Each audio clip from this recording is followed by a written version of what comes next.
Revolutionary greetings, comrades. It's the 3rd of December 2022. It's a Saturday. Happy Sabbath to those that observe this day. We are coming to you live to respond to the questions that you might be having. We should have done this on a Friday, but we couldn't get the time to do so. So if you have questions, please do write in the comment section so that you assist in responding to questions. You can post political, migration, and the social questions. This is what this channel is for, the Ngabuto Mapena talk show.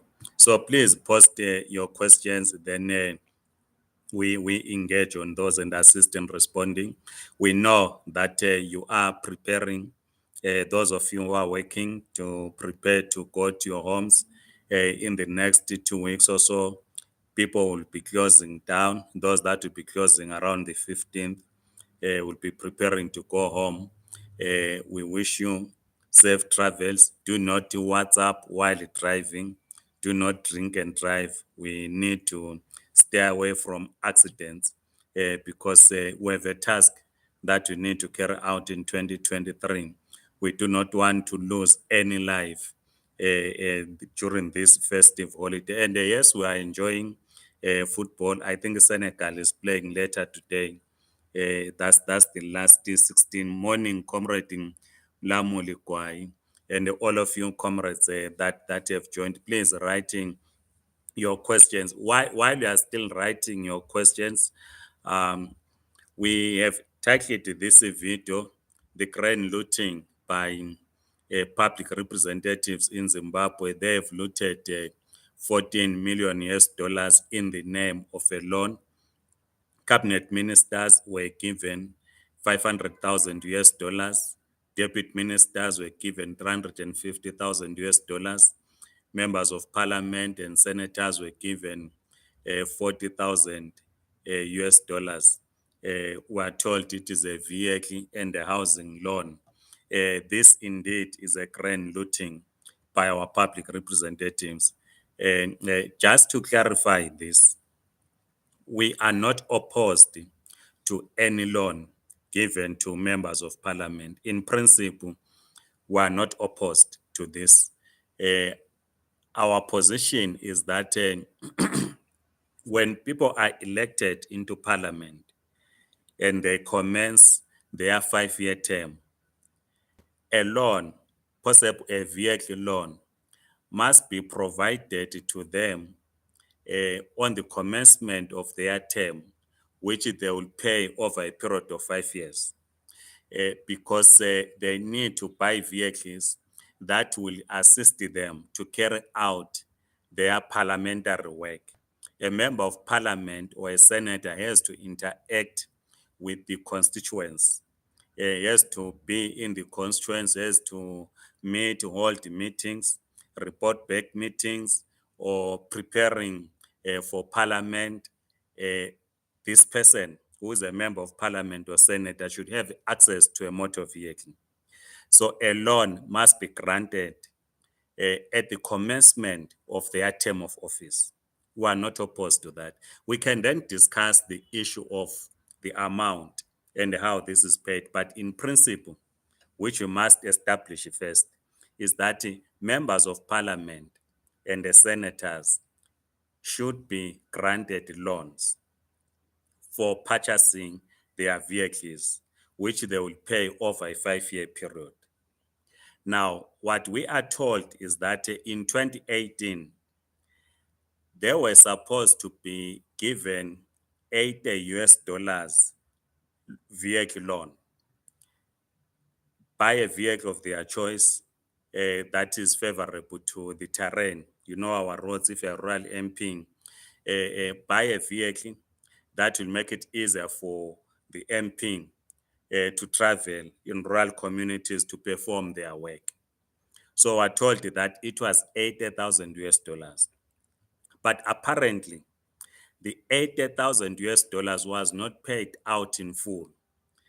They were paid 50,000 US dollars to purchase vehicles. And indeed, they did purchase the vehicles. So there's an outstanding of 30,000 US dollars from 2018, which should have been 80,000 US dollars, right? Now, the 40,000, I'm talking about members of parliament. I did not check how much in 2018 deputy ministers and ministers were supposed to be given. But for members of parliament and senate, they were supposed to be granted a loan of 80,000 US dollars. They were then paid 50,000 US dollars.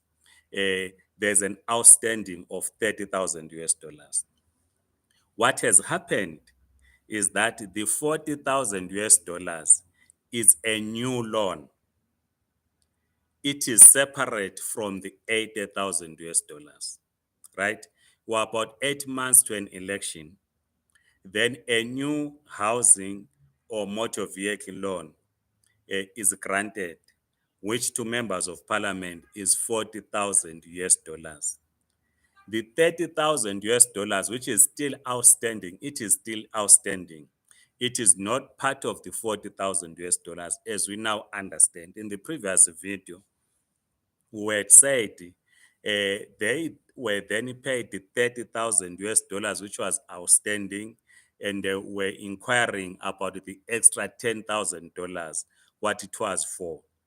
So, in other words, members of parliament have been granted 120,000 US dollars,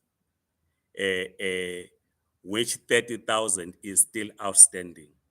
Because if they were given 50,000 from the 80,000, the outstanding was 30,000.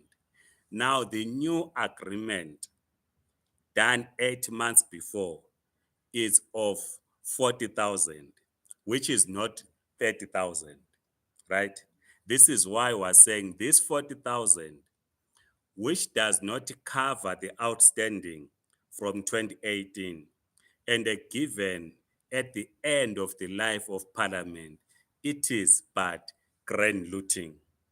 They are simple looting. And as we correctly said, that the 40,000 is being given to members of parliament to silence them, not to question the 500,000 US dollars given to cabinet ministers and the 350,000 given to deputy ministers. So we're told that when members of parliament heard that a payout had been done to ministers and deputy ministers, they then inquired about themselves to say, but what about us as members of parliament and senators? Then they were given 40,000 US dollars to shut their mouths. This is grand looting at its best. So there's still 30,000 that is outstanding. So because this is an issue that is being discussed out there, and some comrades might think that we are opposed to a loan. No, we are not. In principle, as we are saying, a loan must be granted to members of parliament and senators to carry out their work. That is the principle. And this loan must be granted at the commencement of their parliamentary work, so that they will then purchase a vehicle which they will use for a 5 period. The issue of how they pay the money or service the loan, it is between them and the parliament, right? We have no problem with that. But we have problems with a loan that is given 8 months before an election, and it is not clear how this loan is going to be repaid. But we then understand that if, say, we're going to 2023 to elections, say elections are in July, and by October 2023, all those that will have been elected, they then sign an agreement of a motor vehicle loan, they buy new vehicles. Our understanding is that by the time we get to 2028 elections, they will have paid back the money that they will have been granted. But you can't give such a loan 8 months before an election. it amounts to looting. That's what it is. We never said the money that was given in 2018 was looting. No, it is money that, in our view, we think they are entitled to, so that they buy vehicles which they will then use as tools to do their work. So we needed to clarify that. We can then, with civil society and others, then begin to say, what should be the price of a vehicle that an MP must buy given our own economic performance? Whether an MP can buy a vehicle worth 80,000 US dollars or less is a debate for another day. But the principle stands in our view that they should be assisted to purchase motor vehicles that will assist them in carrying out their duties, but we are opposed in granting them a loan at the end of their term, because this then is looting, and this money will then obviously be used for campaigning purposes. And as other commentators are saying out there, is that these MPs, all of them at the very least, should be retained, because they are not a problem. They are not asking government to account. They are not holding government to account. They simply go to sleep in parliament. That's, of course, another discussion. Then outside this, there were questions that were asked about the interview that we did with Comrade Francis Gargai, who's based in the United Kingdom. We had in that video posted his email address, because comrades kept on asking on how they should join his groups. He did speak in the interview about the WhatsApp groups. So we posted his email address so that Comrade can email him, and was going to will then direct them to the WhatsApp chat groups. But we've been forwarding in other platforms, in our Telegram platforms, in our WhatsApp platforms, for those that want to be part of those groups. But his email is FRAN dot GARIKAYI@gmail.com. Let me just write it here for those that want to join those WhatsApp groups, as said by Comrade Garkai, for those that want to travel to the UK. I'm just writing the email here. The email is here. You can then email him, or you can inbox us. Again, we can further give you the details, so that if you want to relocate to the UK, or if you are in the UK, you are in the health sector, you want to be with others, be assisted in joining a trade union, you should do so as well. The other thing that we have spoken about previously, which we will talk to maybe sometime in next week or in January, we have spoken about the issue of comrades who are migrants to join trade unions. We learned this week we are assisting others that are working at Mark and Bean. We've been talking to them yesterday. We've been talking to them on Thursday. We are assisting them to join a trade union, and the comrades in Kosato are assisting in Easterend, around Boxburg, for them to join a trade union. What was brought to our attention is that at Mark and Bean, they are paid 500 rands per month as a basic salary, and then it tips. So if you do not get enough tips, you take home a less salary, because the basic is 500. So as we have said, that we can only win this battle if we are united, if we join trade unions. So we were contacted by these workers, and we are assisting them to join trade unions. We are speaking to COSATU. They are taking up this matter. So we call every worker, whether you're a migrant or a South African, we can only win this struggle together if we join trade unions. So we call on you to join trade unions. Then on the final one, on the documentation issues, we didn't have anything to report to. Like we said, that the court case, as you now know, is moved to mid-April 2023. For those that went to court and have explained that were not part of the court process, but comrades keep on asking us about how far the court case is. Yesterday, I was meeting with other workers. They were asking us about the court case, which were not involved in. And then the issue of waivers is still the same. We do not have any information. And we're still receiving reports of others that have been rejected when they apply. And in the other video, we spoke about the exploitation of ZEP holders who have been asked to fork out about 20,000 or so to pay to apply for a waiver. We also warn you. Last time when we raised this issue, some comrades came to my inbox and said, Comrade Mapena, do not talk about this thing.